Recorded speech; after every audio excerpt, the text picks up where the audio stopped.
matin. Bonjour Patrick Cohen. Vous êtes donc l'auteur avec les autres députés du groupe La France Insoumise d'une proposition de loi pour que le burn-out soit reconnu comme maladie professionnelle. D'abord, qu'est-ce que ça changerait aujourd'hui un salarié en burn-out et pris en charge par l'assurance maladie? D'abord, ça lui assurerait une rente, pour ainsi dire, quelque chose qui soit plus dans la durée. Et surtout, ça serait pas la collectivité qui payerait, parce qu'aujourd'hui, ce sont les assurés qui payent. Ce qui payent, y compris Agnès Buzyn le reconnaît, ministre de la Santé, qui paye les dégâts des défaillances managériales. Et bon, je vois, j'ai un copain de chez Lidl avec qui je joue au foot, qui débarque un jour chez moi. Il a dû prendre des tas de rendez-vous de psychiatre parce qu'il s'est fait broyer par la direction de Lidl.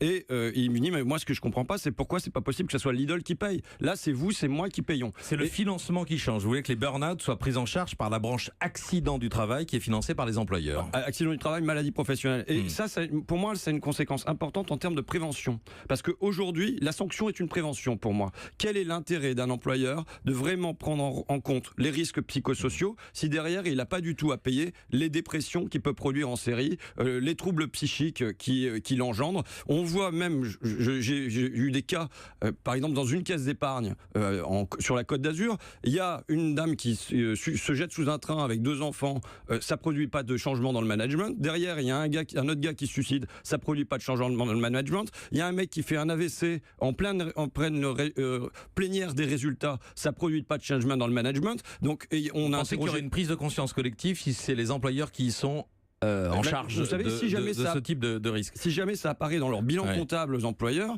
ils vont avoir un intérêt direct à se demander mais comment on résout ça. Il y a un économiste de la santé qui s'appelle Philippe Askenazi qui a très bien étudié ça dans le cas des entreprises américaines et qui a montré que les entreprises américaines avaient eu un très grand intérêt à résoudre leurs problèmes d'accident de travail et de maladies professionnelles parce que sinon leurs assurances elles augmentaient. Ce qu'on vous rétorque généralement, François Ruffin, c'est qu'il est compliqué d'identifier l'élément déclencheur. Un ouvrier qui se blesse sur une machine ou qui tombe d'une échelle, c'est un accident du travail, c'est factuel.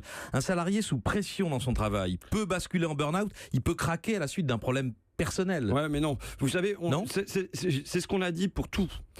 Sur la silicose, on a dit pareil, on a dit mais ça peut être le tabac. À chaque fois qu'il y a une avancée sur le terrain des maladies professionnelles, on vient nous répliquer que c'est multifactoriel. Tout est toujours multifactoriel, en effet. Mais maintenant, quand on interroge un psychiatre, le professeur Patrick Légeron, qui est membre de l'Académie nationale de médecine, il nous dit, pour nous, psychiatres, on n'a aucune difficulté à mettre les cas qu'on reçoit dans une case pathologie liée aux troubles, liée à l'organisation du travail. Alors c'est la reprise d'un combat qui avait été mené par Benoît Hamon il y a quelques mois. Vous aurez des soutiens à gauche à l'Assemblée nationale? J'espère bien, oui, mais de toute façon c'est un combat qui dure depuis une dizaine d'années. Hein.